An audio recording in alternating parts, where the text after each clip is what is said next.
Napoli è mille colori,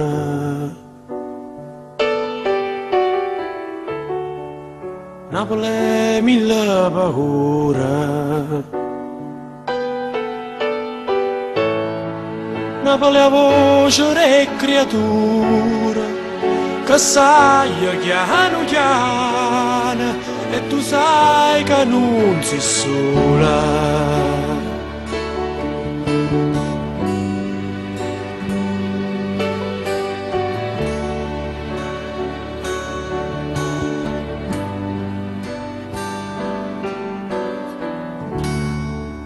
Napoli è un sole amare,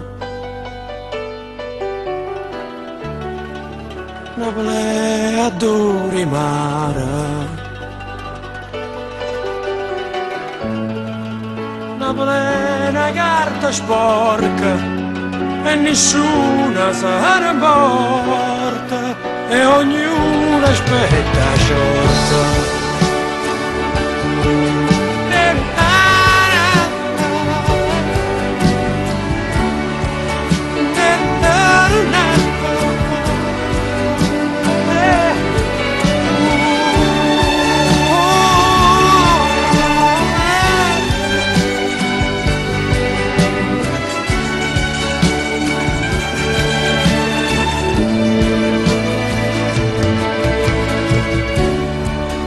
Napoli è una camminata,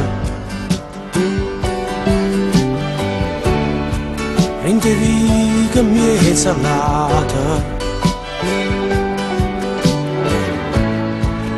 Napoli è tutto un sogno, e a sabato tutto il mondo, ma non sa la verità.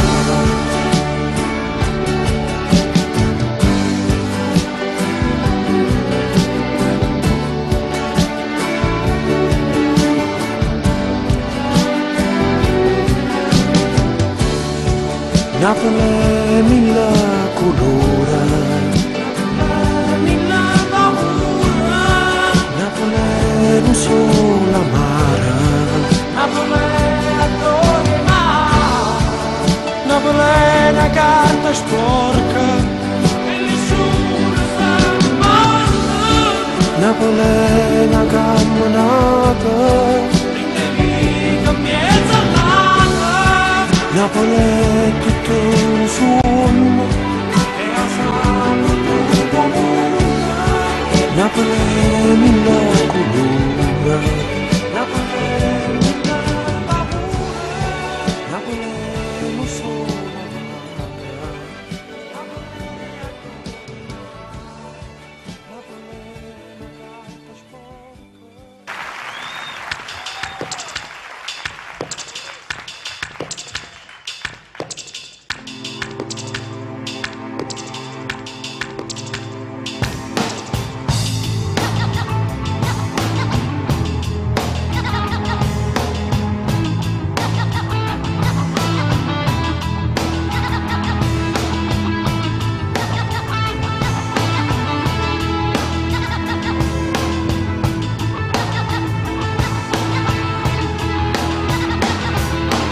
Io non l'ho vista, ma mi hanno detto che era nazista. Sono paziente e non so camorrista, la tempo è guerra, fammi assai più triste. Ma insieme a loro Napoli resiste, insieme a loro Napoli resiste, insieme a loro Napoli resiste. 43, la scusa rindevi che mi sei pazza, sono disperata e fanno cose pazze, se sentono li spara a tutti. Protagonisti, una rivolta popolare, lotte, morti. E il Sannazzaro, che oggi è l'istituto che voi frequentate, allora era diventato la sede del Fronte Unico Rivoluzionario. Ci si riuniva qui anche perché come logisticamente è un posto abbastanza centrale. Ci si riuniva qui, c'era un vecchio professore, come ce ne sono tante di persone eroiche, ma eroiche nel vero senso della parola, che sanno affrontare nel modo giusto i momenti difficili della vita, e per Napoli non è stato veramente il 43. E quindi qui anche la sede di questo fronte nazionale, qui ci si incontrava, qui il professore era uno dei più accesi protagonisti. Da qui molti morti sono stati poi condotti alla zona dello stadio. Ecco l'importanza storica di questo istituto, e noi ogni anno partecipiamo con molta partecipazione, con molta commozione alle celebrazioni delle 4 giornate. Quindi avere qui l'autore, gli autori del testo, avere qui il dottor Gatti è un onore per noi, e quindi voi siete i privilegiati, perché non avendo io spazi enormi sono costretta a fare una scelta. Siete voi privilegiati quest'anno ad ascoltare in anteprima una produzione su queste giornate, e poi leggete questo testo. Io l'ho appena avuto, è piccolino, c'è qua anche l'editore, e vi diranno dopo dove potete semmai trovarlo, acquistarlo, per chi di voi ne vorrà sapere qualche cosa in più. Allora io do la parola innanzitutto al dottor Gatti, che credo che abbia i momenti più contati rispetto agli altri, e poi passiamo con il professor De Giorgi. Io ringrazio.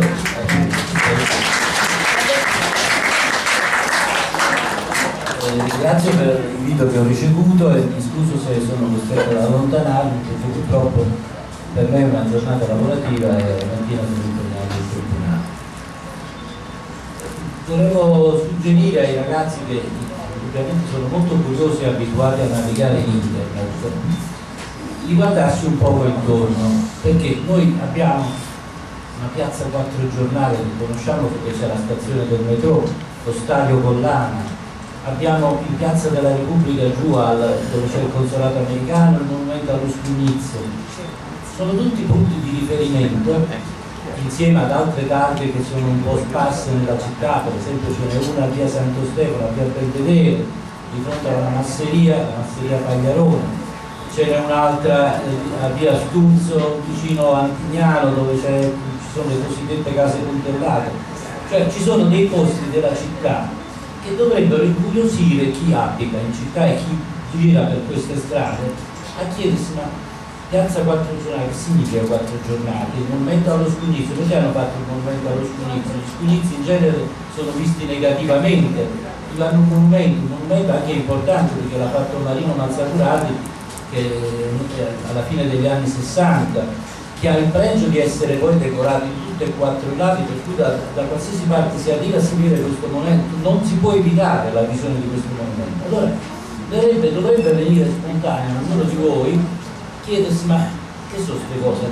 Dove posso saperne di più? Ora c'è uno strumento molto efficace da questo punto di vista, che è internet, dove si trova di tutto, e lì potreste andare a cercare con i vari link che ci sono la storia delle 4 giornate, inserite poi nel movimento della resistenza, dei partigiani, le conseguenze che ci sono state, i monumenti che raffigurano le cose, le targhe delle strade che poi potete andare a rivedere, e ritrovare un pezzo della nostra storia, che poi è una pagina veramente gloriosa, per la quale Napoli ha avuto una medaglia d'oro, e non solo Napoli, ma l'hanno avuto anche dei ragazzi, tra questi per esempio Gennarino Capozzo, che era un ragazzo di 12 anni, che affrontò un carro armato con una granata e venne colpito, purtroppo, perché era un'epoca in cui, come lui, anche Adolfo Panzini, c'è questa scuola Piazza 4 Giornate che prende nome da questo ragazzo. Non è il Panzini con la Z scrittore, è un Panzini con la S, Adolfo e non Alfredo, che era un ragazzo di 20 anni, che 4 anni prima si era fatto 8 mesi di carcere perché pubblicava un giornalino in cui diceva: "Abbasso il duce, morte al duce". E nell'epoca del fascismo scrivere un giornalino con "abbasso il duce, morte al duce" non era mica una sciocchezza, insomma. Oggi diciamo gente che abbia il coraggio di assumersi delle responsabilità e di pagare con il carcere queste cose che va facendo, non ce ne sta. e lasciamo perdere sulla questione, no, che sta occupando tutti i giornali di Sallusti, perché insomma non voglio entrare in polemica con nessuno. Quindi il movimento allo Scugnizzo, perché gli Scugnizi, e questo Gennarino Capozzo era uno di quelli, furono veramente artefici di una rivolta insieme alla cittadinanza intera e anche agli elementi colti della cittadinanza, che logicamente presero il comando delle operazioni. E in questo senso poi il San Nazzaro divenne un po' la centrale, perché qui forse nessuno di voi è informato di questo fatto, ma nel cortile era una specie di, dove fate abitualmente ginnastica, era una specie di obitorio ospedale, cioè Adolfo Panzini venne portato qui, e ci sono delle fotografie che ritroverete su internet in cui si vede il corpo steso a terra con una croce sul petto.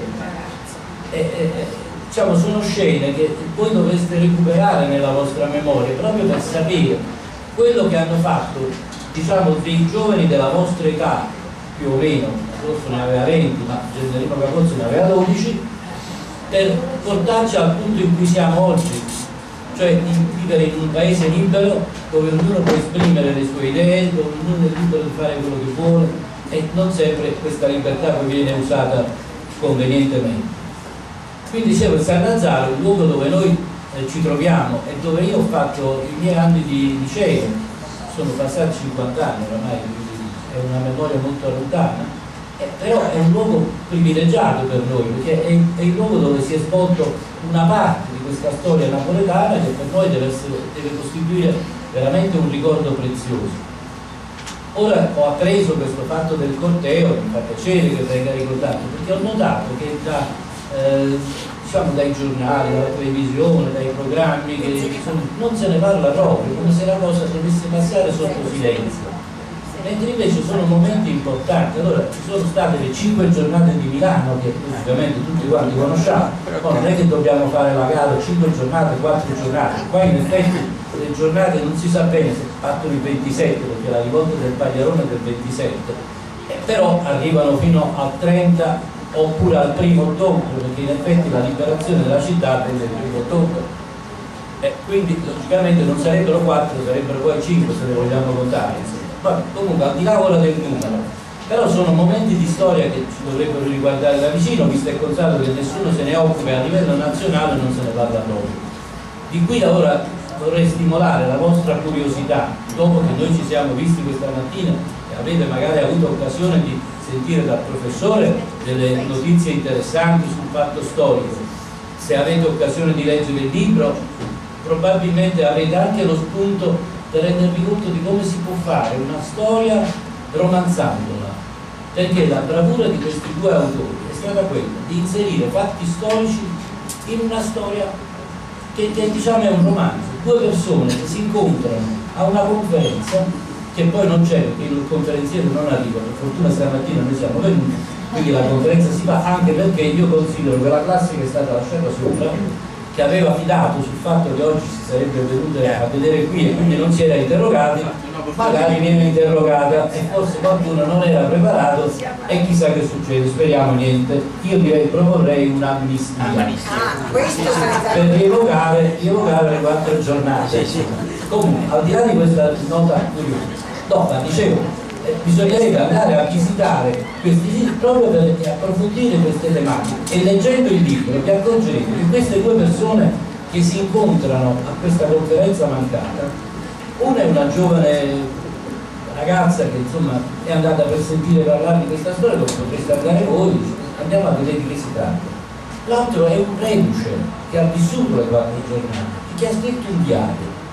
Allora la bravura degli autori sta nell'inserire le pagine del diario nel rapporto tra queste due persone. Allora poi in effetti il Mario Barzini, che è autore del diario, diciamo un pochettino scompare, perché resta in queste pagine del diario presente nel racconto, è la ragazza che vive da sola con un gatto e che si appassiona talmente alla lettura di questo libro da divorarselo e da arrivare fino alla fine con una serie di colpi di scena che sono veramente spregevoli. Insomma, io non voglio bruciare poi la curiosità, voglio lasciare a voi di scoprire i pregi di questo racconto, ma anche dal punto di vista linguistico, contenutistico è fatto molto bene, cioè dà lo spunto di poter immaginare come voi potreste domani impostare un racconto, un romanzo, qualche cosa, inserendoci dei fatti storici, ma infarcendoli di cose di fantasia, di cose immaginarie. Quindi io direi che questo libro ha il pregio di essere un libro di storia, ma non monotono come un libro di storia su cui si va a pesca,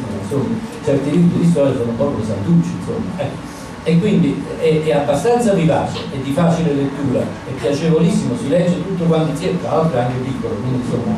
E forse ecco, questo della brevità può essere un handicap, perché uno forse avrebbe gradito soffermarsi di più su certe cose.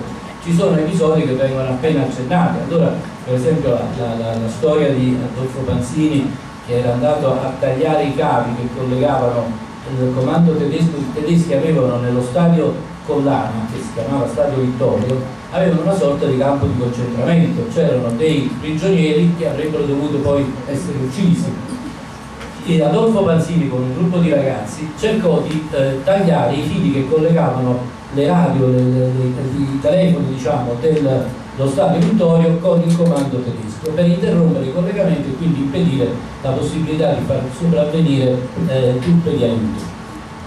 Un fascista, che ci sono stati antifascisti, non è stata una guerra solo contro i tedeschi, insomma, un fascista fornì a questa informazione che stavano questi ragazzi tagliando questi fili nella masseria Pezzalonga.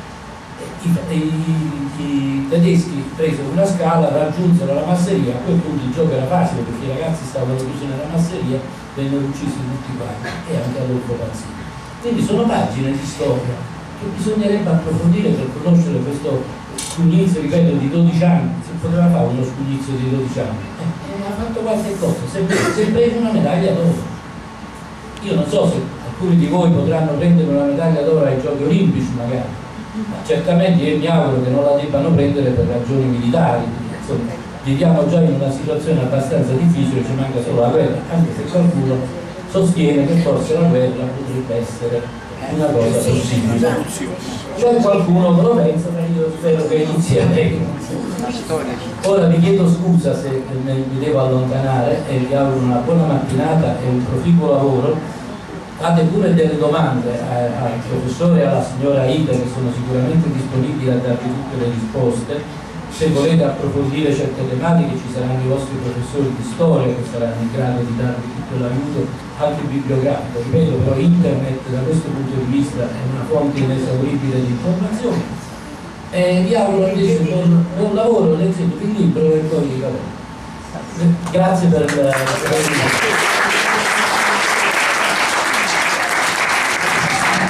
Ora diamo la parola al professore Vigili.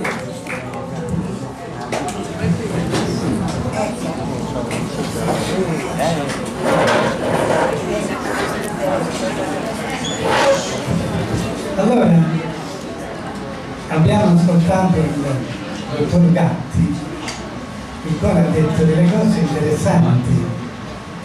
Mi ha colpito il fatto il piccolo paragone tra le 5 giornate di Milano e le 4 di Napoli. Mi ha colpito perché?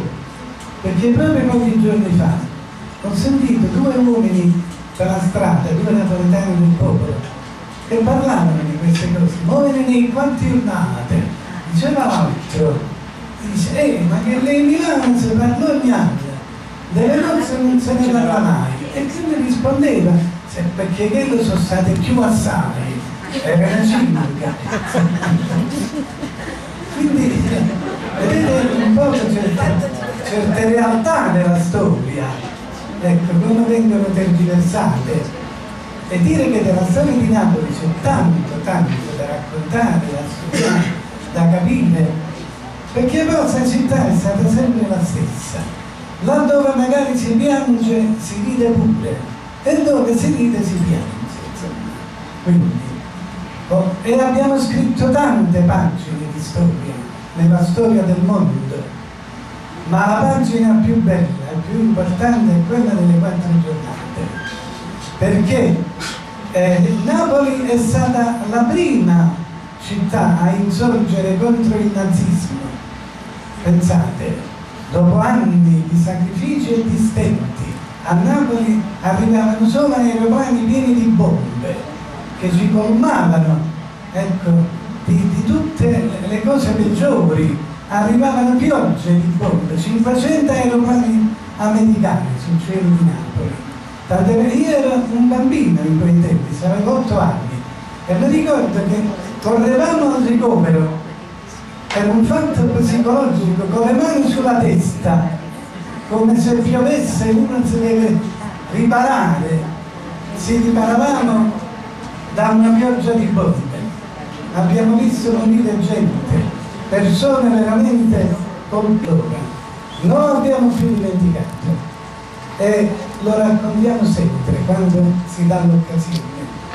Ma hanno chiamato molte volte anche la RAI per raccontare queste cose. Dici, come si arrivò alle 4 giornate? Furono organizzate per un fatto immediato, è stato un fatto spontaneo, è stata una guerriglia o è stata una guerra vera e propria?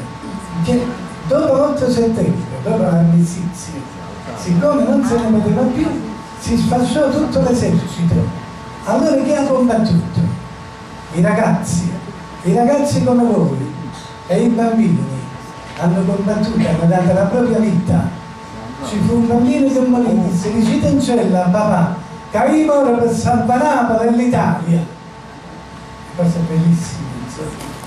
E così si è salvata Napoli, perché la realtà delle 4 giornate non è stato soltanto il fatto di cacciare i tedeschi, perché se ne sarebbero andati lo stesso, è stata quella di salvare Napoli, perché Hitler aveva detto che di Napoli bisognava fare fango e cenere, una città da distruggere, una città millenaria che oggi conta 5.000 anni di storia, prima ancora della storia, è preistorica la parte della Campania dove poi è nata Napoli.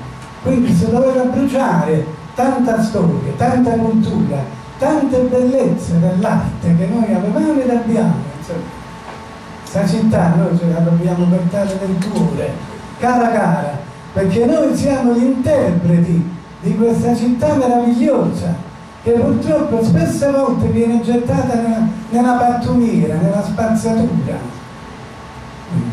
Ora, per capire meglio come vivevamo in quel periodo, che cosa era successo a Napoli, abbiamo portato un piccolo filmato da me girato con la RAI e ascoltiamolo un attimo, il filmato del ricovero, come si viveva nei ricoveri antiaerei.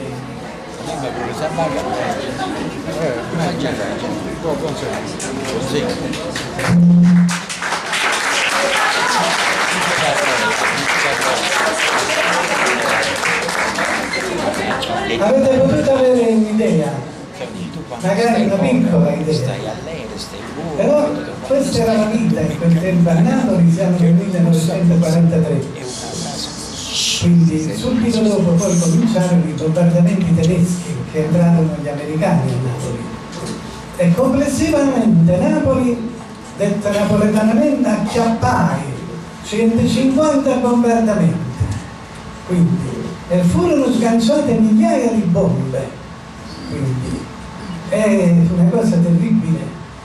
Ma poi reagire contro i tedeschi che facevano paura solo a guardare, armati di tutto punto, con i mitra, quindi noi non avevamo niente. Questa rivoluzione è cominciata che i napoletani non erano armati.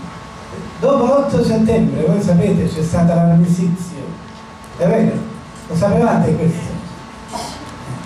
È stato importante, si devono dire queste cose, perché fanno parte della storia. Non sono ancora studiata, non l'hanno studiata. Ora, in effetti, noi diventavamo nemici dei nostri alleati, che sarebbero i tedeschi, e amici dei nostri nemici, che sarebbero americani, inglesi, francesi, insomma, e tutti gli altri. Un fatto molto strano, che non si era mai verificato nella storia, insomma.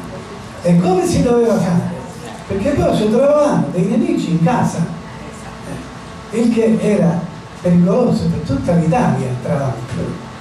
Ecco che a un certo punto c'è questa insurrezione, perché non se ne poteva più. Tra l'altro i giovani erano ricercati dai tedeschi, il colonnello Scholl, che comandava le forze tedesche a Napoli, quindi fece sapere che bisognava presentarsi per combattere con la Germania e quindi passare in un nuovo esercito. Non si presentò quasi nessuno. Allora i giovani venivano rastrellati, come si dice, per passare con le forze germaniche, e chi cercava di scappare veniva fucilato. Parecchi furono i fucilati, per esempio il marinaio che fu fucilato sulle scale dell'Università Federico II perché dissero che era un disertore.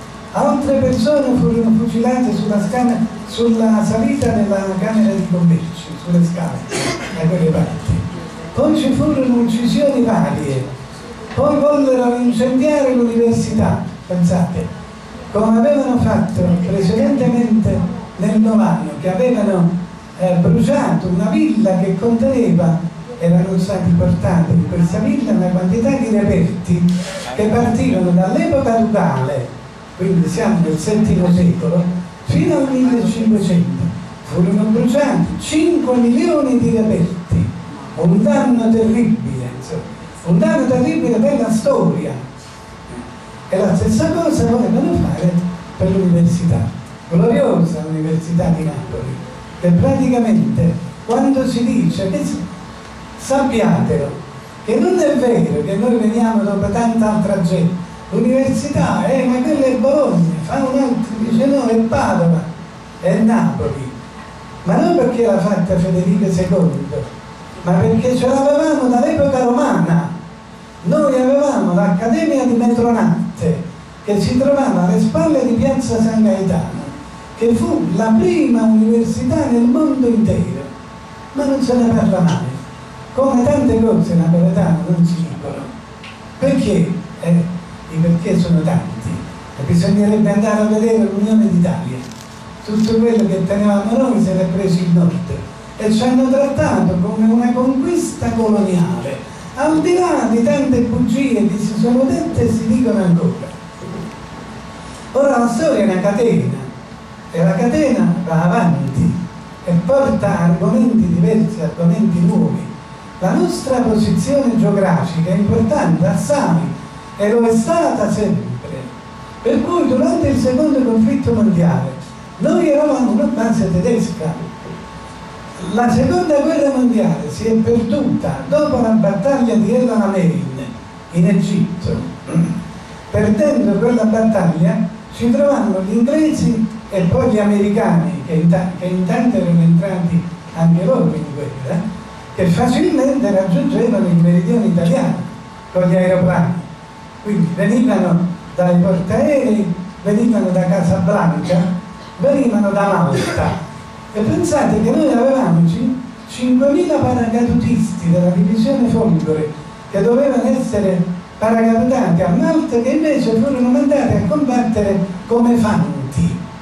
Quindi gli errori grossi che si fanno si pagano poi. Che tutto partiva da Roma, anche la marina italiana era comandata da Supermarina e gli ordini arrivavano da Roma. La realtà fu tutt'altro e perdemmo tutte cose. Quindi l'armistizio l'8 settembre tutto sommato non è stato un armistizio, ma è stata una resa senza condizioni, e ancora oggi noi siamo trattati in questa maniera, che l'Italia non è altro che una base americana. Quindi per cercare certe realtà che molti hanno negato bisogna andare a vedere tutto un giro di storia per arrivare fino ad oggi. In questo giro ci sono le 4 giornate come una delle pagine più importanti di tutta la seconda guerra mondiale. Quindi, eppure quando si parla di partigiani, sempre i partigiani del nord, e io me ne tanto di cappello, per carità, ci si dimentica però che i partigiani sono nati a Napoli nelle 4 giornate. Quindi, allora come sono nate queste 4 giornate? Perché tra l'altro si stava formando il comitato di liberazione. Io ho conosciuto alcuni esponenti come l'avvocato Inganci, che fu il fondatore di questo comitato, però siccome fu improvvisa la reazione, prese in contropiede tutti, dall'esercito italiano ai tedeschi agli americani, perché gli americani tentarono uno sbarco con la quinta armata comandata dal generale Clark, tentarono uno sbarco a Maiori, ma i tedeschi gettarono a mare gli americani in quel momento. Fu Eisenhower, che si trovava sull'ottava armata, che arrivò a marce forzate, come si dice in gergo militare, arrivò con altri 100.000 uomini. Arrivarono a Maiorca e si fermarono nel Salernitano. Dice: ma perché non andate a Napoli? A Napoli no, si debbono liberare da soli. Noi dobbiamo evitare i morti alle nostre truppe.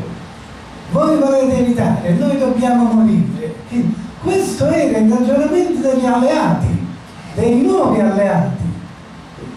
E allora, ecco, napoletanamente detta, come bene, nessuno disse io mi arredo, io mi fermo, no. Loro ci vogliono uccidere e noi ci difendiamo. Così sono nate le 4 giornate. E i primi scontri sono venuti fuori proprio da voi studenti. Ci fu uno scontro proprio a Via Scarlatti tra un gruppo di studenti e un gruppo di tedeschi, con 3 morti per parte. Ecco. E poi successivamente a San Giovanni Carbonara, a Porta Capuano, ai Granili, quindi a Piazza Ottogalli, dopo Piazza Carlo III, no? E mano a mano queste scintille si univano e diventavano un fuoco. Quindi 4 giornate, perché la prima è il 27, ma il 27 si è combattuto poco, perché non avevamo armi. Si sono andati a prendere le armi nelle caserme abbandonate. Nessuno dava ordini, nessuno si pigliava la responsabilità, perché i tedeschi erano pronti a intervenire. Quindi chi ha dato quest'ordine? Chi ti diceva sono stati io, fucilazione.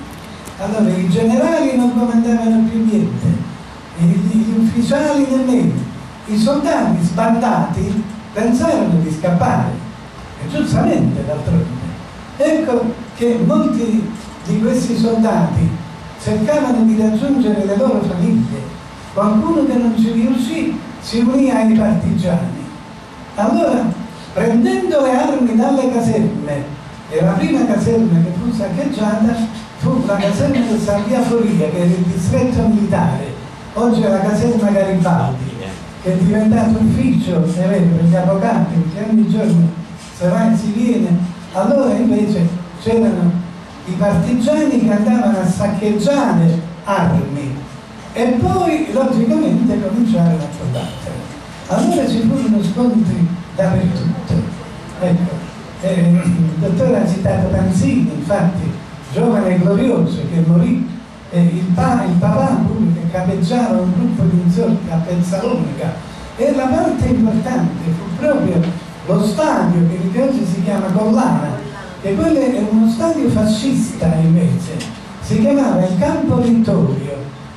Nel film di Nanni Loi, che è stato girato molti anni dopo, non è il Vomero in quella scena, ma è Salerno ed è il Campo Vestuti, quindi che divenne poi, questo nostro del Vomero, divenne Campo della Liberazione, perché là fu risolta la rivoluzione con l'intervento del tenente Stimolo, un militare eroico che condusse, diciamo, avanti tutta la rivoluzione, tutti i combattenti, Stimolo, ecco.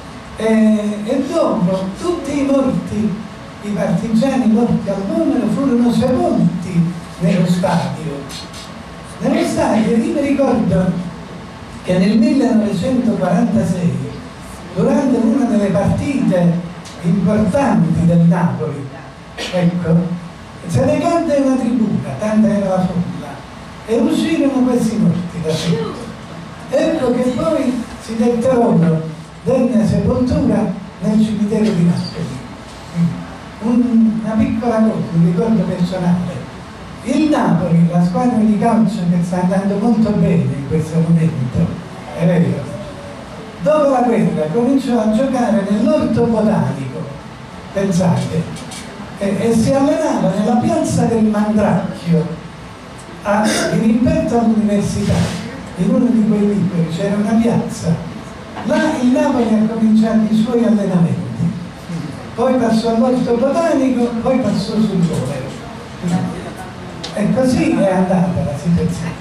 E il Vomero rimane un campo glorioso che ha ospitato tanti giovani che erano morti durante le 4 giornate. Si conserva ancora una mitragliatrice, perché là c'è pure una caserma di carabinieri vicino allo stadio.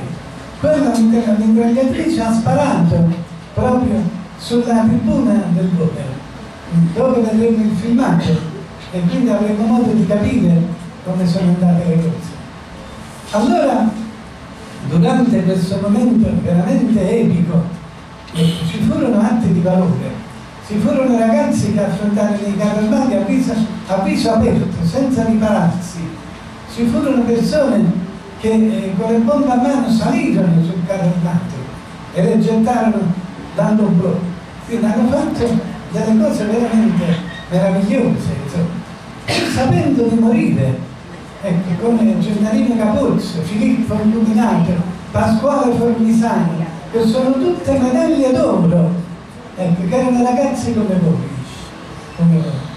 Ora, in quel momento particolare, dove tutti siamo stati protagonisti, anche chi non è riuscito a combattere, che era troppo piccolo poi, come me in effetti, e come tanti altri, però eravamo presenti e abbiamo subito le stesse sofferenze, perché non si mangiava, non si beveva, non c'era nemmeno acqua, non c'era luce, non c'era più niente, insomma. Tanto è vero che io ricordo, quando entrarono gli americani, io abitavo a Via San Paolo, vicino all'ospedale Incurabili, non vi dico quante morti e feriti ho visto passare. E allora sentivo, quando si avvicinavano questi camion pieni di soldati americani, e che ognuno diceva Joe, ehi Joe, e come si chiamano tutti Giovanni? Mi sembrava strano.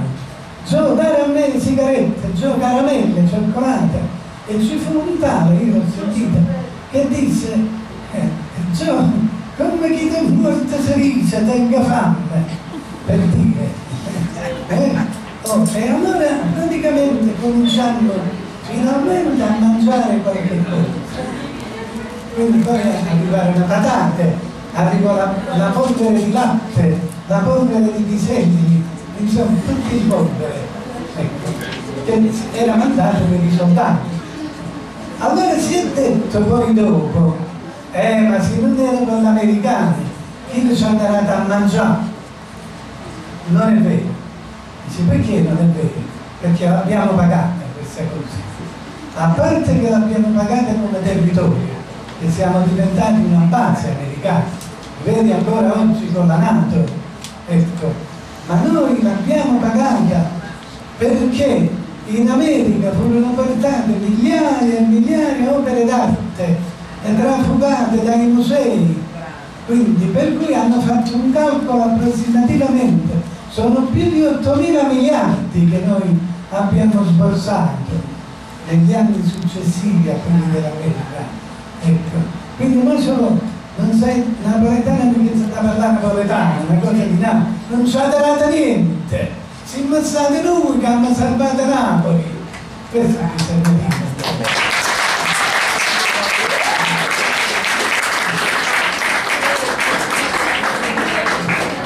Tra l'altro a Napoli ci sono sempre cose che cambiano nelle espressioni.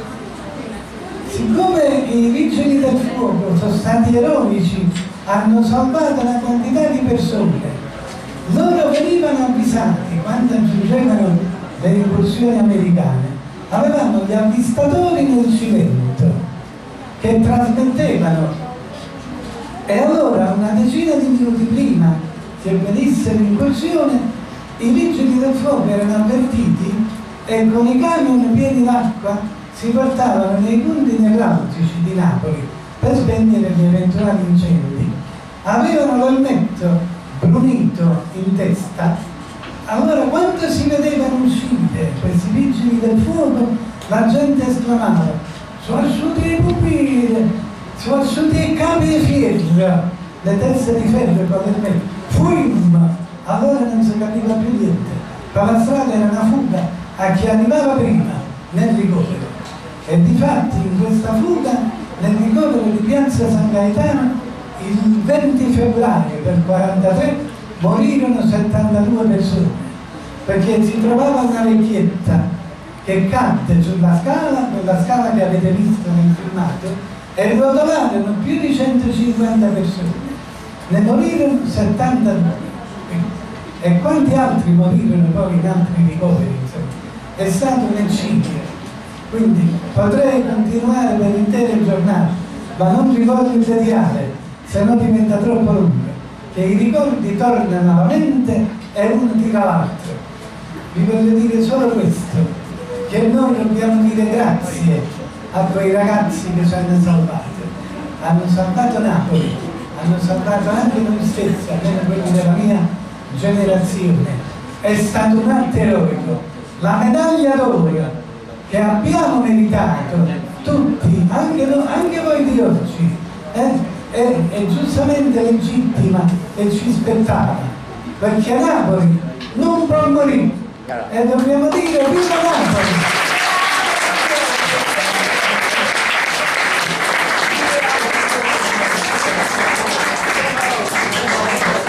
Allora, anche voi possiate avere un'idea più precisa di quel momento, sarà proiettato un film di Nanni Lovi.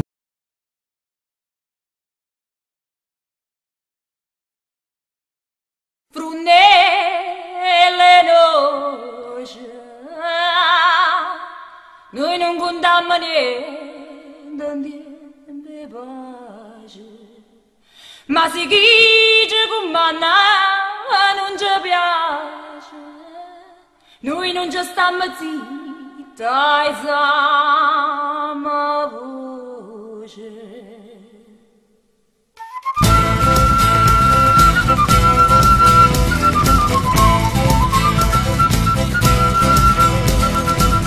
L'hai visto, ma la narita che era non esiste, non che paziente, non so che morire, e tempo guerra fa me assai più triste, ma pensa allora una ballare sì, ma pensa allora una ballare sì, ma pensa allora una ballare sì.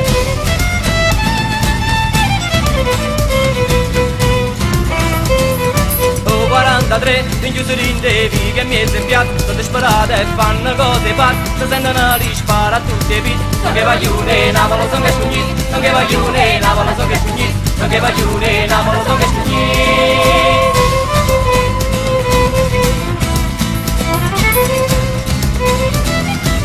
43, tutto le sere si sparavano e poi, ma che stavolta non è fiero rotto, e mezzo fuoco e lampada e scoppetto, c'è resta ne scugnizza che compare, c'è resta ne scugnizza che compare, c'è resta ne scugnizza che compare.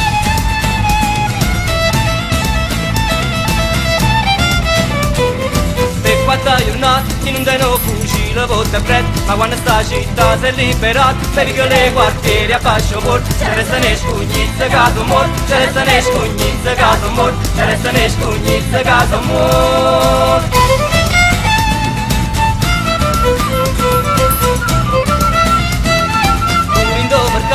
In terra c'era stato, non stava chi carogna l'ha sparato, una vecchia guarda e dici quando è bello, la paratale è qua la masaniera, la paratale è qua la masaniera, la paratale è qua la masaniera.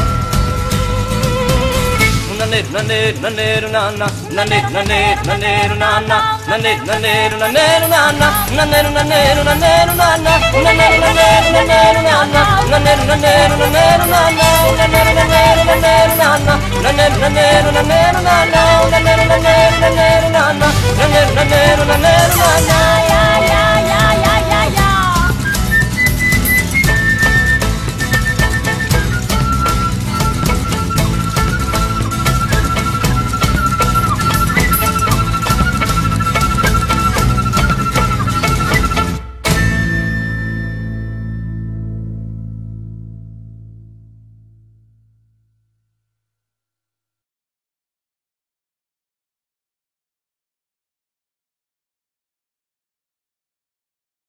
Ascolteremo di Fiorelli alcuni versi che non sono mai stati né recitati né musicati, o cantate? Cantate. Ascoltiamo il dottor Lieto che ce li farà sentire adesso. Poco,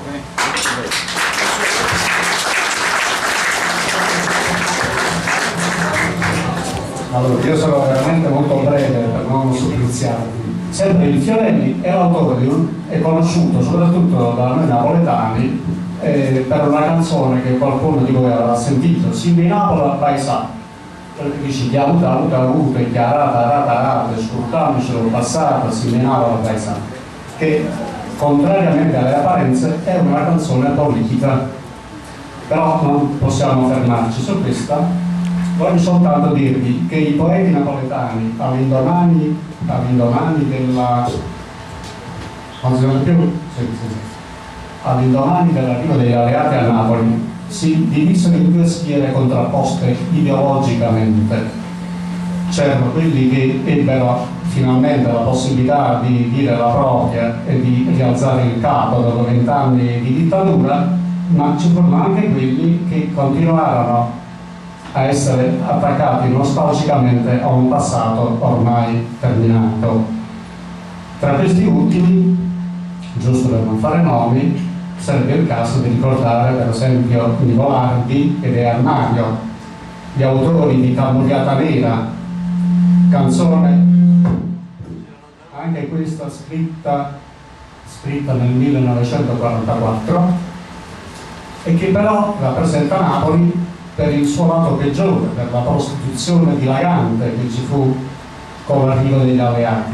Quindi hanno ignorato puntualmente di celebrare nelle loro composizioni le 4 giornate di Napoli e non è stato un caso, evidentemente per sminuirne la portata, il significato storico, il significato di riscatto soprattutto morale che ebbe Napoli, al di là degli episodi di guerra che ci furono e che costarono sangue, perché morirono tanti napoletani, giovani e non giovani. E invece il Fiorelli, come dicevo, ha avuto il merito in questa canzone, che magari da un punto di vista artistico potremmo anche dire che non è che sia la sua migliore produzione, però ha avuto il merito e il coraggio di scriverla nel 1944 e di pubblicarla soprattutto nel 1944, quando gli altri hanno taciuto, quando cioè era il momento finalmente di prendere una posizione, di scoprire le carte e di dire da che parte ciascuno si trovava. Vabbè, mi fermo per aspettare l'impegno preso di essere breve e vi leggo questi versi. Canto delle 4 giornate. I versi sono di Giuseppe Fiorelli, a Napoli Peppino Fiorelli, che poi è stato autore anche di altre canzoni di successo come Buongiorno Tristezza, La barca tornò sola,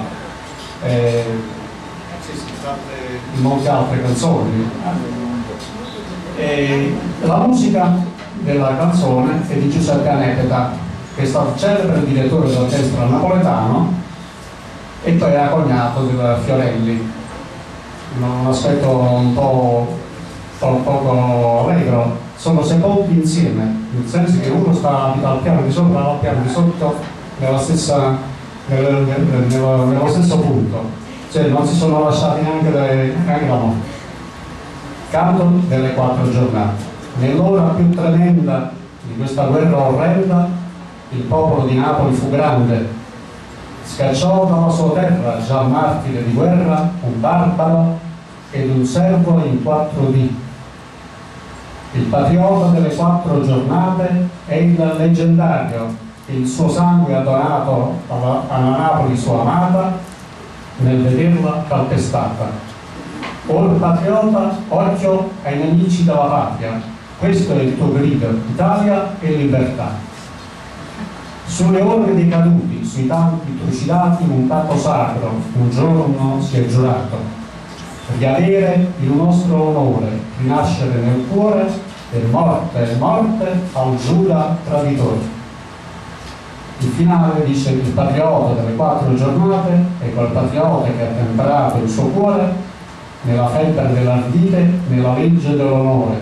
Sorse Napoli, risorse la mia patria, sorse il patriota e i torti vendicò. Grazie.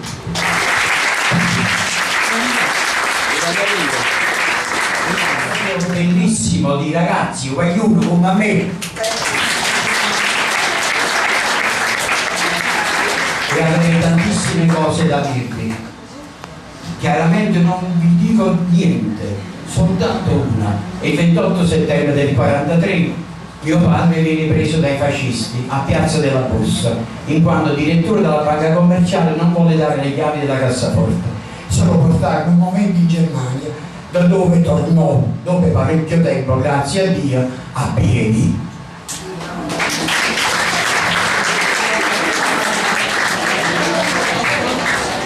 E prima di leggere questa poesia che Aldo De Gioia mi ha voluto affidare, vi voglio leggere soltanto un passaggio di una persona meravigliosa quale è stata Amedeo Maiuri, che ha fatto tantissimo per Napoli, ragazzi. È un passaggio perché è allegro ed è giusto del marzo del 44, cioè un anno dopo, marzo 43, che fu terribile perché c'è l'esplosione della famosa nave La Costa, che fece una tragedia così a Napoli, aggiungendosi ai bombardamenti che c'erano stati. Quindi è un passaggio breve di Amedeo Maiuri, ma ripeto, allegro. È tornato Pulcinella. Noi l'avevamo pianto il giorno dell'ordinanza del questore, che le ordinava non so per quali considerazioni di decoro lo sfratto, e invece no, fu un errore. Pulcinelli al di sopra di ogni volgarità e di ogni sconcezza, è la grande e immortale creazione del popolo napoletano, e cacciare dal suo teatrino mobile quel fragile Trespolo, ve lo ricordate? Che è il più legittimo erede del carro di Tespi, sarebbe stato lo stesso che uccidere l'ultima Gaia e viva voce del popolo napoletano. Così che immaginate la mia gioia quando è Amedeo Maiuri che parla, fa fede il suo taccuino. Passo per via Foria, percorsa da una fila interminabile di camionette americane, con gli americani sopra, vedo sotto una palma sfrontata e bruciacchiata un capannello fitto di curiosi, di gente, e sento l'inconfondibile voce nasale, quel gracidare inconfondibile la voce di Pulcinella. Mi avvicino e grande sorpresa, meraviglioso miracolo che fa quella maschera. Intorno a tantissima gente, sotto al baldacchino ci stavano confusi cori napoletani, una quantità di soldati americani a bocca aperta, assorti a seguire le vicende di quel pazzo e a sganasciarsi dalle risa. È una cosa allegra, perciò lo dico.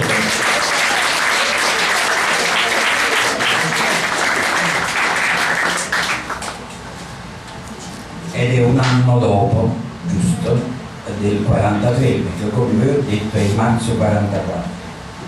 Invece il marzo 43, il 43 è stato, e il conferenziere in particolare ci ha detto i fatti salienti, fondamentali, indimenticabili di quell'anno, e segna veramente il periodo cruciale di Napoli. Voglio una piccolissima parentesi. Quando a Napoli non c'è mai stata primavera, estate, autunno, cioè si diceva Vierna e a stagione, va bene? A stagione ero tempo di tutte cose, l'angolo tempo bello che camminava se poi cose addosso, l'opposto dell'inverno. E Aldo De Gioia per le 4 giornate esordisce così: a stagione è passato, però morte, ferite, case bombardate, mo canta solamente la morte e chiama tutta quanta sta città, catena tanta piaga dall'anima, quanta distruzione, tutto per terra è sparso sangue rosso, e de secoli una volta, fine e mo, non mi aiuta lacrime e passioni, se ne è trasuto solo, se ne è trasuto. Ricordi tornano nei pensieri miei e sento lontana la voce un pianina che balsamo potente è sempre stata per sti dolori antichi. Sparo cannone, sparo una mitraglia, quando a scognizzo combattere per via e i primi moriti chiamano Napoli e l'ultimo diciato da stregna con poco. Saluto tutti.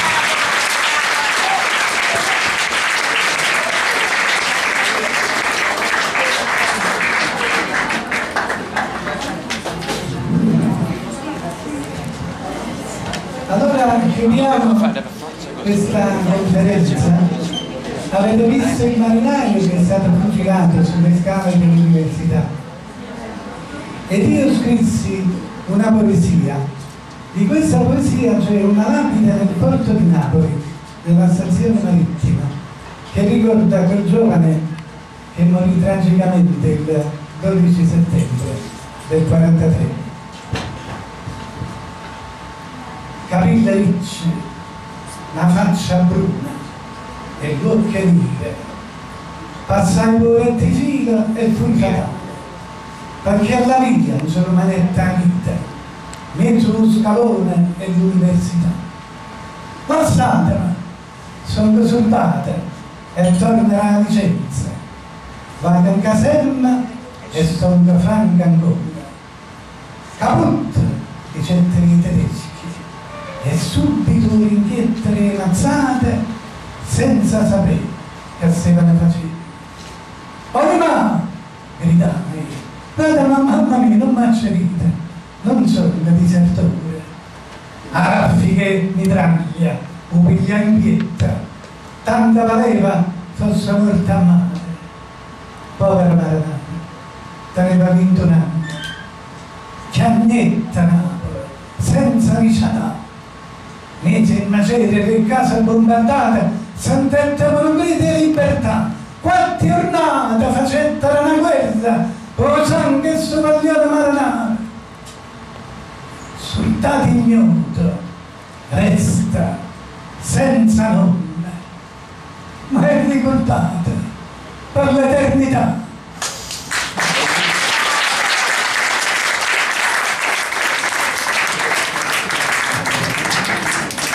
Ragazzi, noi dobbiamo veramente ringraziare i relatori. Io ringrazio il professor De Gioia per la passione che mette in quello che dice e quindi evidentemente anche in quello che ha scritto, che dimostra proprio non solo la conoscenza dei fatti, ma l'emozione che ancora prova nel rievocare quella stagione eroica di Napoli. E noi ogni giorno dovremmo essere eroi nel saperla conquistare, nel saperla difendere, nell'amarla nel modo giusto, che passa attraverso un'educazione ambientale, che passa attraverso un'educazione alla cultura, ai monumenti. È bruttissimo vedere in questa città buttare cartaceo per terra, quello anche che si trova davanti al nostro istituto e non per colpa nostra, una serie di foglie di ficus di cui noi non siamo i proprietari, roba malmessa, escrementi. Ognuno di noi deve dare quanto può e anche più di quel che può per amare nel modo giusto questa città. È molto brutto che poi vedere le persone, i napoletani, andare fuori e per timore mantenersi correttamente per strada e invece qui, quasi a spregio di una città, fare tutto ciò che poi viene a noi addebitato come colpa ed è di detrimento enorme per questa città. Amarla significa questa, significa difenderla, non soltanto dagli stranieri. Oggi non ci sono i tedeschi, i mali sono altri, i pericoli sono altri, i nemici sono altri, magari sottesi e trasversali, ma io parlo anche di quello che è l'amore quotidiano. Sputare a terra non va bene, portare il cane senza pulire i loro escrementi non va bene, buttare a terra cartaceo, buttare a terra quant'altro.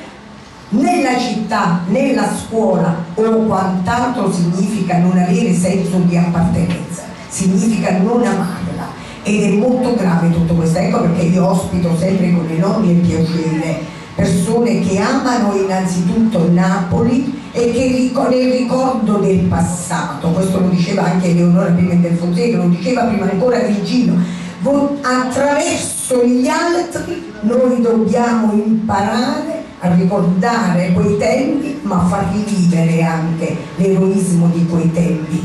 Va bene ragazzi? Quindi io ringrazio tutti quanti loro per innanzitutto hanno una visione perfetta della napoletanità che mi affascina sempre di più, che io non ho, ma ne ringrazio la dottoressa e quant'altri sono venuti stamattina qui a dare a voi il germe della curiositas. Che significa? La curiosità, dicevano gli antichi, è il germe per la conoscenza. Adesso voi, loro non hanno studiato ancora questo periodo storico che sta nel dito ginnasio, però la curiosità è questa, di andare nelle classi e dire ai nostri professori: parlateci un po' del 43, parlateci un po' delle 4 giornate. Altri sono state protagoniste, ma ragazzi della vostra età e qualcuno molto più piccolo e appena più grande, fateci conoscere la città bene, quello che è stato prima, finché noi oggi stiamo bene, fateci conoscere meglio il Sanazar, perché il Sanazar è stato enorme e splendido protagonista e io mi auguro che lo sia sempre nel tempo, cambiando le generazioni attraverso voi. Arrivederci. Ancora un attimo di tempo, perché vorrei ringraziare la preside che è stata così gentile da ospitarci per questa pagina meravigliosa di Napoli, di cui siamo stati protagonisti stamattina, io, Annaita, Lieto e l'ingegnere Giorgio, che hanno appunto reclamato. Grazie e vediamoci ancora per parlare sempre di Napoli.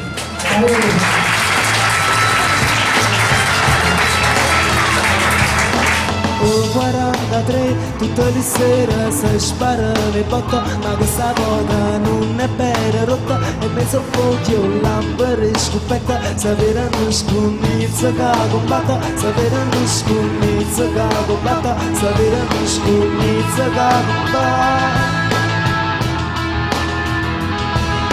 E per 4 giornate di nube non fusci la bocca preta, e quando sta città si è liberata, ma piccola quartiere a basso porta, c'è resta ne scugnizza casa morta, c'è resta ne scugnizza casa morta, c'è resta ne scugnizza casa morta.